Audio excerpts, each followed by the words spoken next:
കോഴിക്കോട് കണ്ണിപ്പറമ്പ് റോഡിൽ മരം പൊട്ടി വീണ് ഗതാഗതം തടസ്സപ്പെട്ടു. ഫയർഫോഴ്സ് എത്തി മരം മുറിച്ചു നീക്കി. മരം വീഴുന്നത് കണ്ട് വാഹനങ്ങൾ നിർത്തിയത് വൻ അപകടം ഒഴിവാക്കി. തൃശൂർ ചാലക്കുടി പോലീസ് സ്റ്റേഷനിൽ തൊണ്ടിയായി സൂക്ഷിച്ചിരുന്ന മദ്യക്കുപ്പികൾ നഷ്ടപ്പെട്ടു. സംഭവത്തിൽ SIക്ക് സസ്പെൻഷൻ. കൊരട്ടി നാലുകെട്ട് സ്വദേശി ജെയ്സനെയാണ് റൂറൽ ജില്ലാ പോലീസ് മേധാവി സസ്പെൻഡ് ചെയ്തത്. 2 വർഷം മുൻപ് പിടികൂടിയ മദ്യക്കുപ്പികളാണ് നഷ്ടപ്പെട്ടത്. തൃശൂർ അന്തിക്കാട് ബ്ലോക്ക് പ്രസിഡന്റും പൊതുപ്രവർത്തകനുമായിരുന്ന CV സിദ്ധാർത്ഥൻ മാസ്റ്ററുടെ സ്മരണാർത്ഥം വിദ്യാഭ്യാസ പുരസ്കാര വിതരണം സംഘടിപ്പിക്കാൻ തീരുമാനിച്ചു. SSLC, +2 പരീക്ഷകളിൽ ഉന്നത വിജയം കൈവരിച്ച വിദ്യാർത്ഥികൾക്കാണ് പുരസ്കാരം നൽകുന്നത്. ഞായറാഴ്ച വൈകിട്ട് നടക്കുന്ന പുരസ്കാര വിതരണം മുൻ വിദ്യാഭ്യാസ deputy director TV Madanamohan master ഉദ്ഘാടനം ചെയ്യും.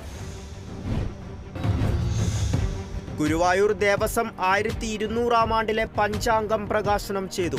Devaswom chairman doctor VK Vijayan ക്ഷേത്രം തന്ത്രി PC ദിനേശൻ നമ്പൂതിരിപ്പാടിന് പഞ്ചാംഗം നൽകിയാണ് പ്രകാശനം നിർവഹിച്ചത്. കേന്ദ്ര സഹമന്ത്രി സുരേഷ് ഗോപി ഗുരുവായൂർ ക്ഷേത്രത്തിൽ ദർശനം നടത്തി. കേന്ദ്രമന്ത്രിയായി ചുമതലയേറ്റ ശേഷം ആദ്യമായി ക്ഷേത്രത്തിലെത്തിയ മന്ത്രിക്ക് ദേവസ്വം ആഭിമുഖ്യത്തിൽ സ്വീകരണം നൽകി. രാഷ്ട്രീയ, സാമൂഹ്യ, സാംസ്കാരിക രംഗത്തെ നിറസാന്നിധ്യമായ CR രാധാകൃഷ്ണന്റെ 80ാം പിറന്നാൾ ആഘോഷിച്ചു. തൃശൂർ വടക്കാഞ്ചേരിയിൽ നടന്ന ചടങ്ങ് കോൺഗ്രസ് നേതാവ് രമേശ് ചെന്നിത്തല ഭദ്രദീപം കൊളുത്തി ഉദ്ഘാടനം ചെയ്തു.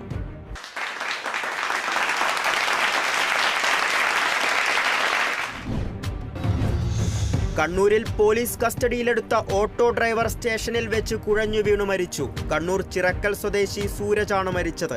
വീട്ടിൽ ബഹളമുണ്ടാക്കിയതിനെ തുടർന്ന് വെള്ളിയാഴ്ച രാത്രിയാണ് പള്ളിക്കുന്നിൽ നിന്ന് ഓട്ടോ ഡ്രൈവർ സൂരജിനെ പോലീസ് കസ്റ്റഡിയിലെടുത്തത്.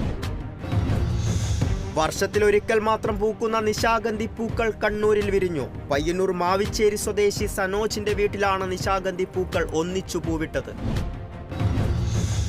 തിരുവനന്തപുരം അഞ്ചുതെങ്ങിൻമൂടിനു സമീപം അമിത വേഗതയിലെത്തിയ ബൈക്ക് വയോധികനെ ഇടിച്ചു തെറിപ്പിച്ചു. അപകടത്തിൽ വയോധികനും ബൈക്ക് യാത്രക്കാരനും ഗുരുതര പരിക്ക്. ഇരുവരെയും തിരുവനന്തപുരം മെഡിക്കൽ കോളേജിൽ പ്രവേശിപ്പിച്ചു.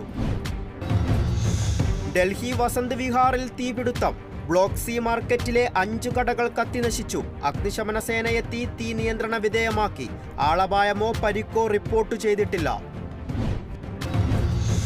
G7 ഉച്ചകോടിയിൽ ഇറ്റലി പ്രധാനമന്ത്രി ജോർജിയ മെലോനിയുമായി സെൽഫിയെടുത്ത് പ്രധാനമന്ത്രി നരേന്ദ്രമോദി. ഉച്ചകോടിയിൽ പ്രത്യേക ക്ഷണിതാവായ മോദി ഡൽഹിയിൽ തിരിച്ചെത്തി. AITUC മുഖ്യമന്ത്രിക്ക് ഭീമഹർജി നൽകുന്നതിന്റെ ഭാഗമായി പറവൂർ മാർക്കറ്റിൽ നടന്ന ഒപ്പുശേഖരണം CPI ജില്ലാ സെക്രട്ടറി KM ദിനകരൻ ഉദ്ഘാടനം ചെയ്തു. പെരിയാറിനെ സംരക്ഷിക്കുക, മത്സ്യത്തൊഴിലാളികൾക്ക് സാമ്പത്തിക സഹായം നൽകുക എന്നീ ആവശ്യങ്ങൾ ഉന്നയിച്ചാണ് ഭീമഹർജി നൽകുന്നത്.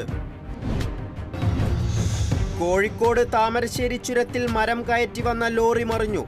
അപകടത്തിൽ ക്ലീനർക്കു പരിക്ക്. എതിരെ വന്ന കാറിനെ രക്ഷപ്പെടുത്താനായി വെട്ടിച്ചപ്പോൾ ലോറി നിയന്ത്രണം വിട്ട് മറിയുകയായിരുന്നു. ഗുജറാത്തിലെ അമറേലിയിൽ കുഴൽക്കിണറിൽ വീണ് 1.5 വയസ്സുകാരിക്ക് ദാരുണാന്ത്യം. 50 അടി താഴ്ചയിലുള്ള കുഴൽക്കിണറിൽ വീണ് 17 മണിക്കൂറിന് ശേഷമാണ് കുഞ്ഞിനെ പുറത്തെടുത്തത്. കുവൈറ്റിൽ വീണ്ടും തീപിടുത്തം. മെഹബൂലയിലാണ് തീപിടുത്തമുണ്ടായത്. അപകടത്തിൽ 7 പേർ ആശുപത്രിയിൽ. എല്ലാവരും ഇന്ത്യക്കാരെന്ന്